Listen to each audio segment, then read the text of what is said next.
Hi, this is Tim Dixon. Hey everybody, this is the Thoroughbred Kid Holiday. This is referee Ron Mills, and you're listening to the CIW Report. Last time on the CIW Report. Just in the last few years, SWA has gotten in there with the police station, and they draw some great crowds, and I'm happy for them. I'm glad they get to do it. I've got no problems with anybody at SWA. They put on decent events. They promote as well, and they do real well there. I think their last event, they had almost 1,400 or 1,500 people. So I just kind of look at that and like to thank Greg Valentine for screwing me out of that building by no-showing me, and that 1,500 crowd could have been mine. Now let's continue with our featured interview with Bob Keller. The views and opinions heard on the CIW Report does not reflect the views and the opinions of the members of the show. It's time for the Carolina Independent Wrestling Report. Heard each Monday right here on Spreaker.com from 7 until 8 p.m. with all the happenings that's going on inside the world of Carolina Independent Wrestling. And now, the Carolina Independent Wrestling Report. I do have to ask you, hypothetically speaking, if you have to take a ribbing by Chris Hamrick or Boomer Payne, who are you going to pick? I choose suicide. They both rib you in two totally different styles. If you don't know Chris Hamrick, and I know Chris Hamrick, I've sat down, I did an interview with Chris, and he'll openly admit that he can come across the wrong way. When Chris is talking to you, you're not sure which Chris Hamrick you're getting. Is he ribbing you? Is he being serious? A lot of times he is ribbing you. Boomer, he'll rib you in a different way. Your shoes are going to get glued to the bench. Your bag's going to get padlocked. Your underwear is going to have icy hot in it. Boomer's probably sitting down listening to this going, son of a shut up, you're giving away all my stuff. That's the thing with Boomer Payne. The rib styles are completely different. Chris Hamrick can look at you and tell you you are on fire, and you will believe him because he just has that seriousness to him. The rib styles are completely different. But if I had to take a choice, I guess I would rather feel the pain off the bottom of my shoes from having them super glued to the bench, because at least then I know where the rib stops. With Hamrick, you don't know where it stops.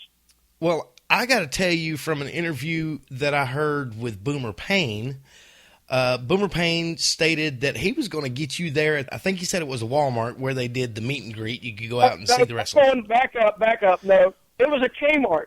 And Boomer came and relieved me at the autograph section. It was him and I believe Sonny Landell were there to do the autograph signing. And I left my table there for him. And Boomer decided that he was going to super glue the table to the floor. And it wound up being that they were there for the duration of the autograph signing, so he had to bring the table back, and the rib was on him because he glued the table down, and now he was the one that had to pry it up. That's what he said. That's exactly what he said. That was at Kmart in Camden, South Carolina, yes. Good for you, Bob. Good for you. All right. It is time for the question of the week. Your question comes from Tim Dixon. All right, Bob, you've been in the business for a long time, a long, long time. You've done everything from being a wrestler to a ref to a promoter. What is the most fun you've ever had working in the business, and with who? Who is the most fun for you to work with? As far as working in the ring, Boomer Payne's a lot of fun to work with.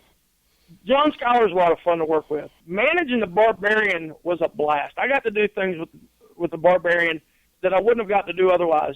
Managed the Barbarian against Rikishi. We did a program with the Stro.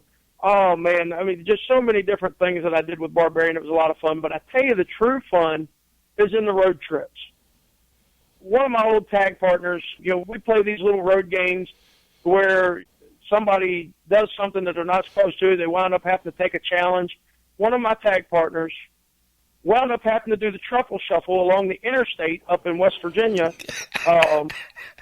And while he was doing the truffle shuffle, had to holler out, ask me about my wiener. And I'll invite everybody to go to YouTube as long as you're over the age of 18, because there is very explicit language in this.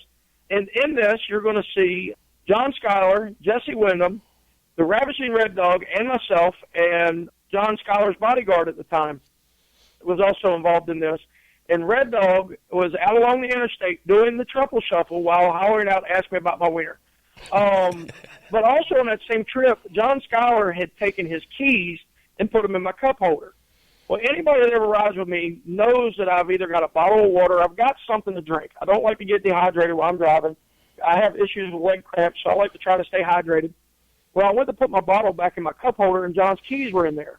And we were sitting in traffic. The traffic had been stopped. There was an accident in front of us. I held up the keys. I said, John, are these your keys? He said, nope. So I rolled down the window. I said, well, I guess you won't mind if I do this. And I threw his keys out the window. And he said, dude, those are my keys. I said, well, you better go get them because traffic's starting to move. So, of course, he jumps out of the van. He runs around the front. He grabs his keys. Well, as soon as he starts back, we lock the door. We blow the horn, and we start driving and blowing the horn and pointing at John, jogging beside the van on the interstate.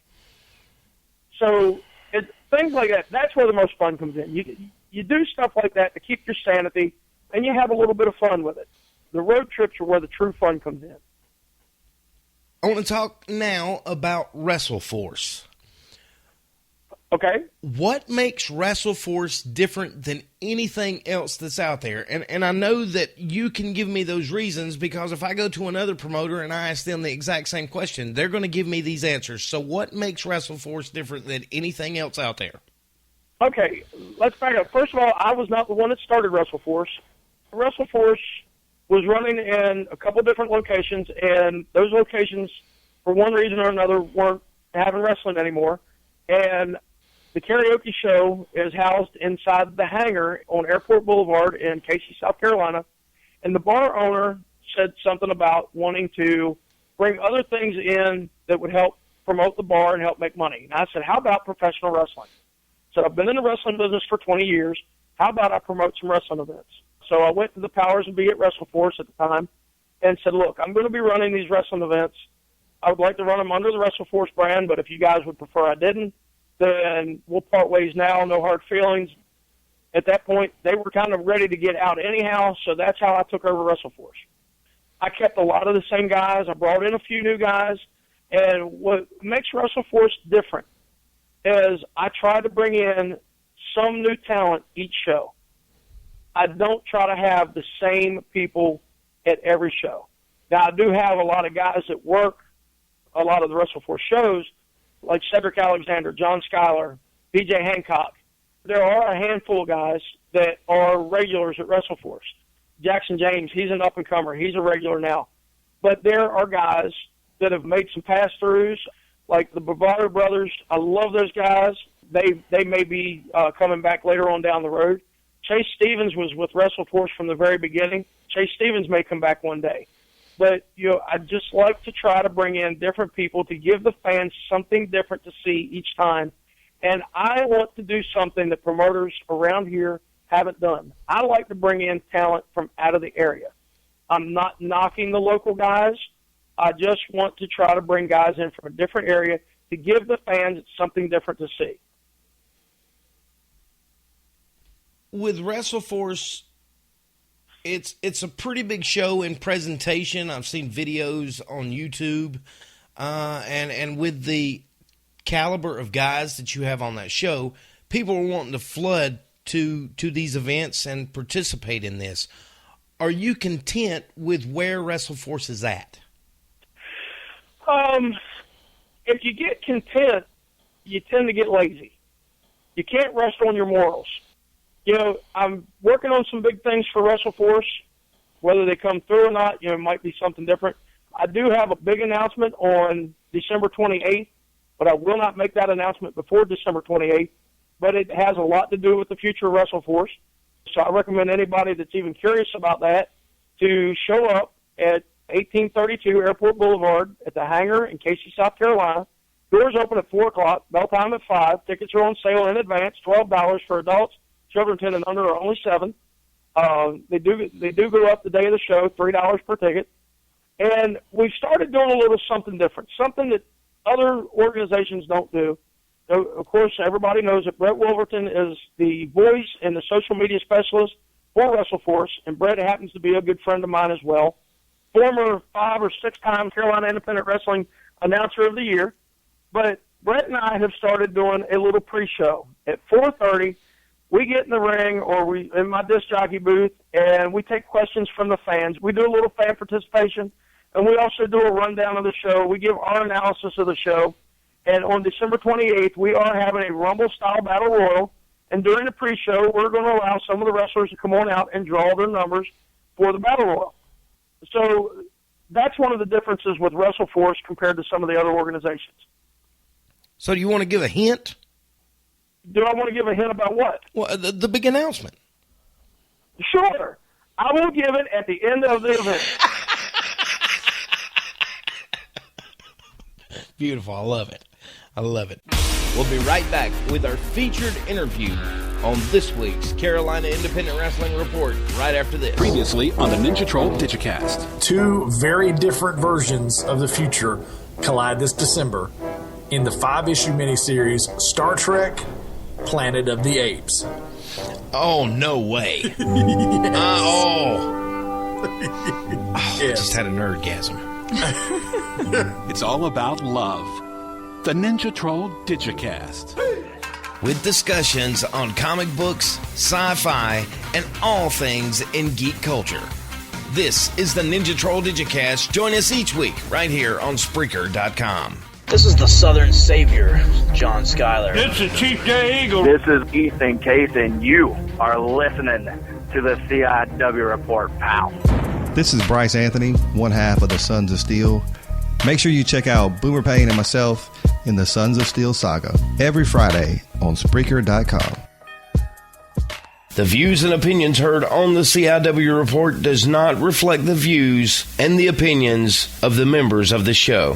Now to more of our interview from this week's featured guest on the CIW Report. In the interview that I did with Ethan Case here on the CIW Report, I started a thing called the fanny pack philosophy, and it all rotates around him because he was pushing the fanny pack hard on his Facebook page. I want you to reach inside your mental fanny pack and give us some kind of advice for anybody. I used to work with this as well. That the fanny pack, when you're traveling, is actually something good to have. Because if you're wearing sweatpants or workout pants or something like that, you have a place for your wallet, for your keys, for your hotel key, or for if you got a lady that's invited you back to her hotel room, you need a place for her key as well. So go ahead with your question. What is your piece of fanny pack philosophy that you can leave on the world? Don't leave your fanny pack at anybody's house or in front of Bill or Payne when you're not around.